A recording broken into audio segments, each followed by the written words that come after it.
जिथे 2 तास लागायचे तिथे 20 मिनिटांमध्ये माणूस पोहोचतो। हे खऱ्या अर्थाने फक्त रस्ता नाही, हा सिंगल लॉंगेस्ट सी ब्रिज 22 किलोमीटरचा देशातला पहिला, आणि त्याचं महत्त्व आपल्या सगळ्यांना जनतेला या ठिकाणी कळतंय।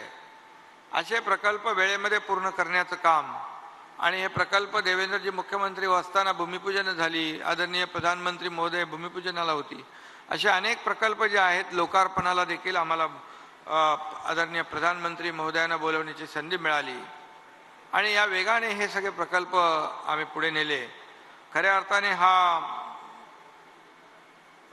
सगळ्यात महत्त्वाचा असा अतिशय ॲडव्हान्स टेक्नॉलॉजी वापरून हा कोस्टल रोड केला आहे, आणि ज्याला आपण इंजिनिअरिंग मार्वल म्हणू शकतो की एक सगळं म्हणजे नवीन सिस्टीम इथे केली आहे। टनेल पण मला वाटतं खूप मोठ्या व्यासाचा आहे, इथे सकार्डो प्रणाली वापरलेली आहे।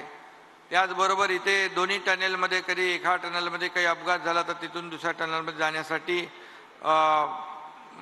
जवळपास व्हेकलर अंडरपास 2 ठेवले, बाकी लोकांसाठी देखील जाण्यासाठी 8 ठेवलेले आहेत।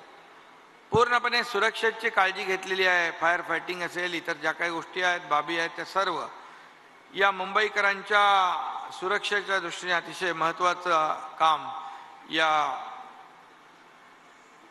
कोस्टल आपला हायवे आहे त्याच्यात घेतलं आहे।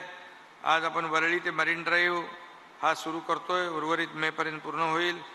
आणि खऱ्या अर्थाने आपण म्हणतो की केल्याने होतं आहे, आधी केलेच पाहिजे, पण पूर्वीच्या सरकारचा त्याच्यावर विश्वास नव्हता मला वाटतं, आणि म्हणून याला फार विलंब लागत होता। मला आठवतं आहे की देवेंद्रजी मगाशी म्हणाले की कोणीतरी त्या इंस्टाग्राम आणि याच्यावर आम्ही केलेलं काम काय, त्याच्यात तुम्ही तर अडथळे किती घातले, स्पीड ब्रेकर टाकले, हा कसा लेट होईल ते पाहिलं, आणि याला सगळ्या लागणाऱ्या केंद्राच्या आणि सुप्रीम कोर्टाच्या जे काही केसेस होत्या, पर्यावरणाच्या सगळ्या परवानग्या देवेंद्रजी मुख्यमंत्री होते त्यावेळेस त्या सगळ्या मिळवल्या, आणि म्हणून तर हा कोस्टल हायवे इतक्या जलद गतीने होतोय। पण शेवटी केलेल्या कामाचं श्रेय द्यायला त्याला मनाचा मोठेपणा लागतो। कद्रू वृत्तीचा माणूस कधीच देऊ शकत नाही। गरज सर्व आणि वैद्य मरू अशी सगळी लोक असतात, त्यामुळे आता त्याच्यावर काय बोलायचं। आणि मी एकच सांगतो, इथे कोळी बांधव आलेले आहेत, या कोळी बांधवांचा जो तो काही 2 पिलरमधला स्पॅन मोठा पाहिजे होता, त्या 60 मीटरचा 120 पाहिजे होता। स्थानिक आमदार असतील, त्यावेळचे मुख्यमंत्री असतील, त्यांच्याकडे सगळे कोळी बांधव भगिनी गेल्या, परंतु ते होणार नाही, टेक्निकली शक्य नाही। मी जेव्हा मुख्यमंत्री झालो, मी देवेंद्रजी आणि आयुक्तांना बोलवून आम्ही सांगितलं 2 पैसे जास्त खर्च होतील, पण कायमचा हा कोळी बांधवांचा प्रश्न सुटेल, 120 मीटरचे स्पॅन आपण करूया।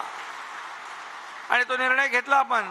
कशासाठी प्रकल्प कोणासाठी करतो आपण? लोकांसाठी, सर्वसामान्य माणसांसाठी त्याचा फायदा त्यांना झाला पाहिजे, आणि म्हणून हे सरकारने तात्काळ निर्णय घेतला आणि ते कामही सुरू झालं। थोडं आता ते मे मध्ये तेही सगळं कंप्लीट होईल।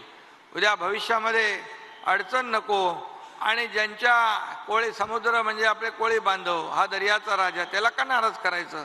हा मूळ भूमिपुत्र आहे, या मुंबईमध्ये त्याचा अधिकार सगळ्यात पहिला आहे, आणि म्हणून त्याला कुठल्याही परिस्थितीत नाराज करायचं नाही असं धोरण आम्ही घेतलं, आणि तो निर्णय पण घेऊन टाकला, आणि चहल साहेबांनी तो मान्यही केला।